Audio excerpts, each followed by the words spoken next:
Negroes want the same things that white citizens possess. All of their rights. They want no reservations.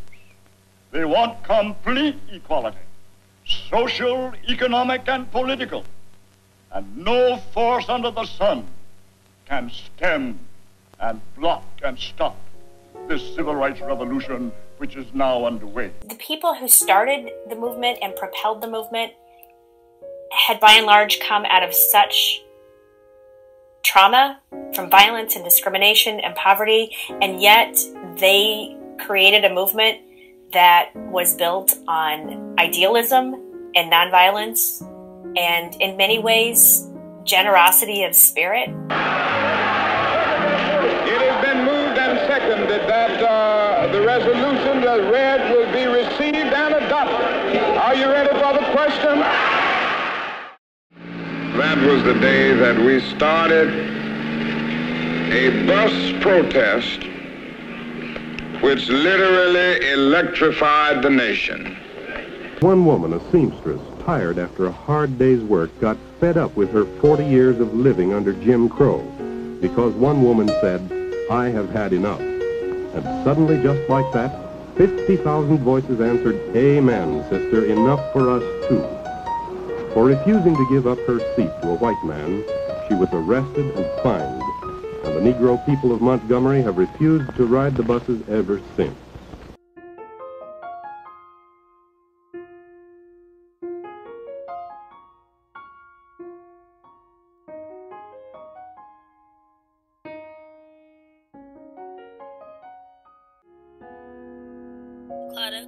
Claudette Colvin. And I have been teaching about Claudette Colvin for 20 years. And the thing is, I've loved teaching about Claudette Colvin because nobody knows who she is.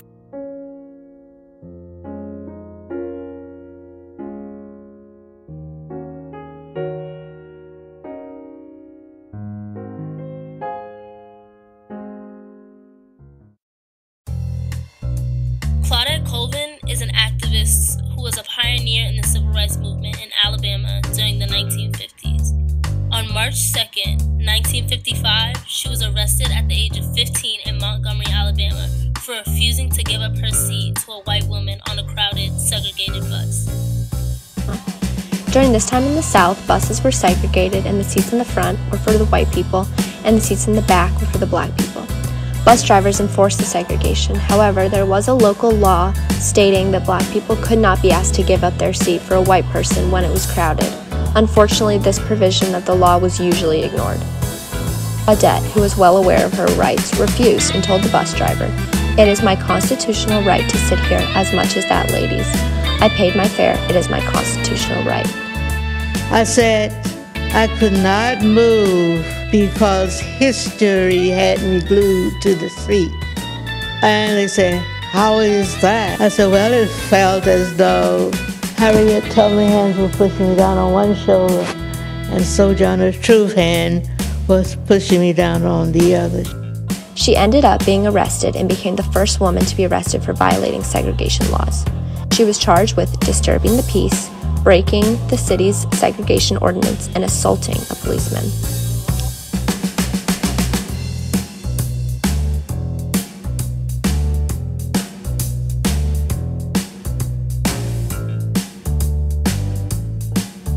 We all think that Rosa Parks started something, that it all started with Rosa Parks, and oh my gosh, she was this like really, self-effacing, shy, domestic woman who just was tired on the bus one day. I don't know why Americans love that story. They love to think that she was the first and that, it was kind of an accident.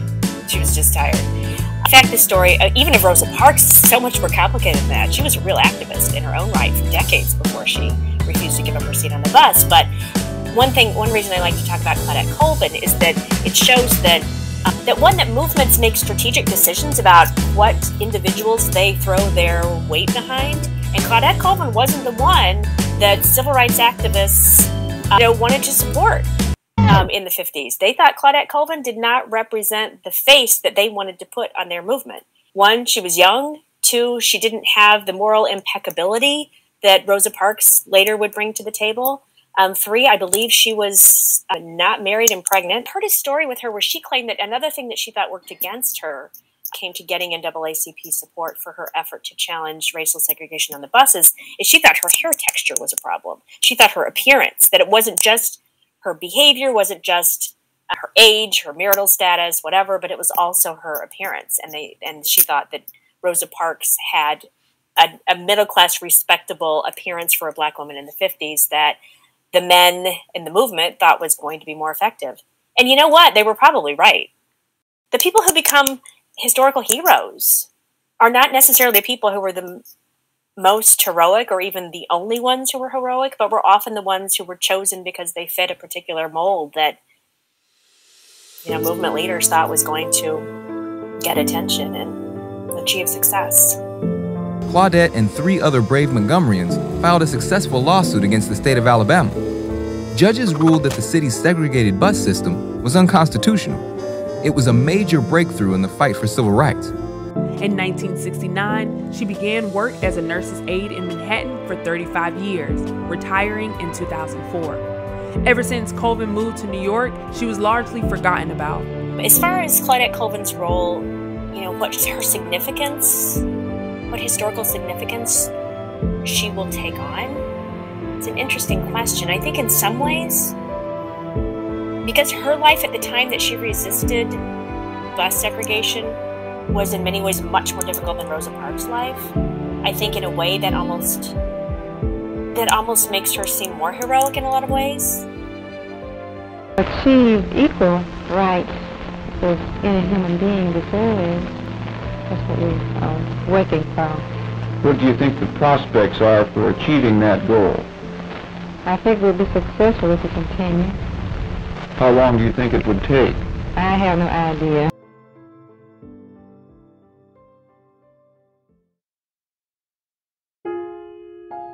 So I think the civil rights movement was a moment of incredible idealism that's inspiring. Couldn't accomplish what it needed to. Still hasn't, and I don't know what today's moment calls for, but it calls for something. It's an unfinished movement.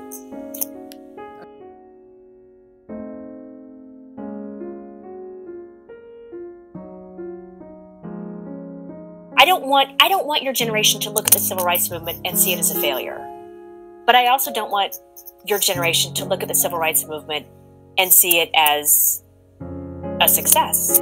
The civil rights movement builds the framework of American history, and it allows students to make connections to modern day racism and struggles of Black people today. We're back to a time in the 21st century when people are coming up with new strategies for disfranchising folks. That's where today, in any case, we're seeing violations of people's civil rights based on race most clearly. And those fall most heavily probably on the shoulders of Black men, but Black women are not immune to them.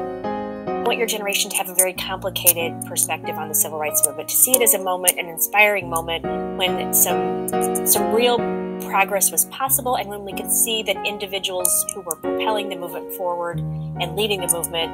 To see the challenges that African Americans face on a daily basis is enough to see that there needs to be change. But as of right now, it's more of getting involved with these organizations, exercising the rights that you do have, because as I said before, the people who are in charge now won't be forever, and I feel as though it's our responsibility to make that change because no one else is going to do it for us. When I say your generation, I don't mean your white generation. I mean your generation of people of all races need to do a much better job of working together to figure these things out. Not pointing fingers, not pulling back into our own racially exclusive enclaves, but working together. And I think there's something really inspiring about that. And I think it says something really hopeful about possibilities for racial reckoning in the 21st century. You've got to learn to get along with everybody. You can't just... You've got to work with all kinds of people. You might as well start right now going to school with all kinds of people.